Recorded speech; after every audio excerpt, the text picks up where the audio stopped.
JD Vance আমি বলেছেন। উনি বলছে যে যুক্তরাষ্ট্র ও ইরানের মধ্যে সরাসরি আলোচনার মাধ্যমে দীর্ঘস্থায়ী বিরোধে মিটানোর প্রচেষ্টা আবারও ব্যর্থ হলো এবং উনি বলছেন যে এটা ভ্যান্স বলেছেন, জেডি ভ্যান্স বলেছেন যে এই ব্যর্থতার দায় ইরানের উপর চাপালেন মার্কিন ভাইস প্রেসিডেন্ট। মোটেও ইরানের উপর না। আপনি হুম, ইরানকে পঙ্গু করতে চান, তার এন নিউক্লিয়ার আর টোটাল ডেভেলপমেন্ট আপনার হাতে উঠাই দিবে, তার হুম, নিউক্লিয়ারের ফ্যাসিলিটিস গুলো আপনার হাতে উঠিয়ে দিবে, এই তো।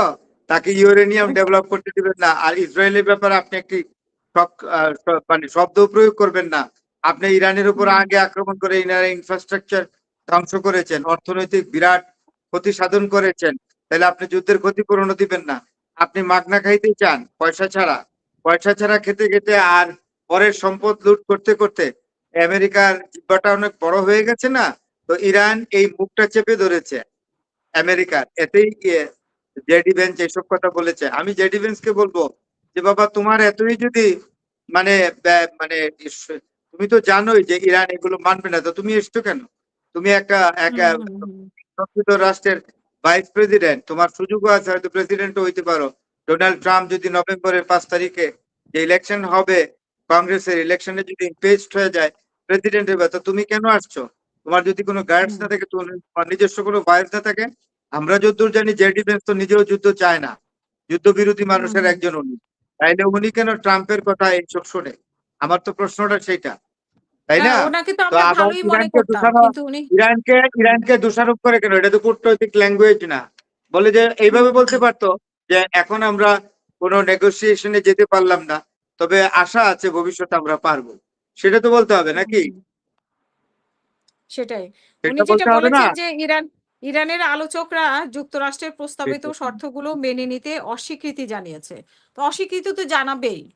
সেটা তো বলা আপনি যে হয়েছে 4টা পয়েন্ট বললাম, এই পয়েন্ট গুলো যদি ইরান মানে, তাহলে ইরানের কোনো সভারেন্টি থাকে? ইরানের কোনো সার্বভৌমত্ব থাকে? ইরান তো এরকম হুম, জাতি না। Iran is not a country to surrender her sovereignty to any other power of the world. Iran হুম, কি তার হুম, সভারেন্টি আমেরিকার কাছে বিক্রি করবে? তো এই 4টা পয়েন্টে ইরান এগ্রি করলে তো ইরানের কোনো সভারেন্টি থাকে না। হুম, হুম। তাহলে এখন আবার কি যুদ্ধ শুরু হচ্ছে কিনা? তারা যেভাবে প্রস্তুতি নিচ্ছে, তারপরে রহস্যজনকভাবে আমি যেটা দিয়েছি, হেডিং দিয়েছি, রহস্যজনকভাবে চুপ করে আছে ট্রাম্পের বিস্ফোরক মন্তব্য হ্যাঁ, যেগুলো, আপনার সেগুলো আপনার এটা খুব করছে না। জুৎসই, আপনার জুৎসই হয়েছে আপনার হেডলাইনটা। আসলে চুপ হুম, করে বসে আছে অন্য ধান্দায়। এটা দুইটা কারণ হইতে পারে, হয় তারা একটা মেসিভ ওয়ারে যাবে লাস্ট, আর হুম, তো কোনো কিছু পারছে না। আমেরিকা হুম, সব ট্রাই করেছে, আমেরিকা সব ট্রাই করেছে, এয়ার স্ট্রাইকিং ট্রাই করেছে, তারা মিসাইল দিয়ে ট্রাই করেছে, তারা নেভি দিয়ে ট্রাই করেছে, তারা আপনার নামে মেরিন সেনাবাহিনী নামানোর চেষ্টা করেছে, তারা ল্যান্ড সৈন্য নামানোর চেষ্টা করে, সব ট্রাই করেছে।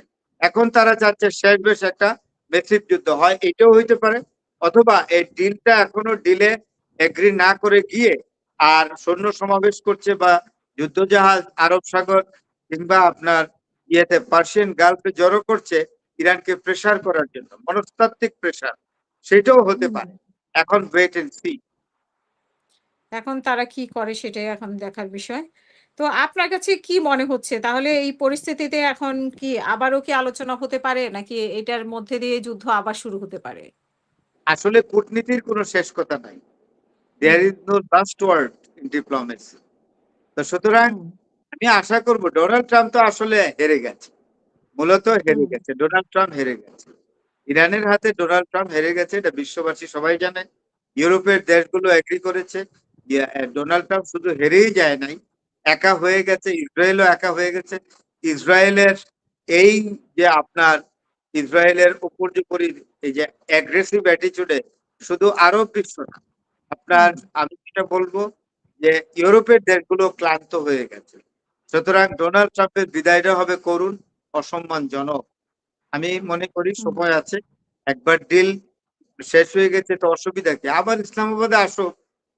Pakistan is always prepared and ready to host this deal of, exactly, deal of agreement. Always Pakistan is always extending our hand exactly hmm, to host this sort of dialogue of deal. ধন্যবাদ। হুম।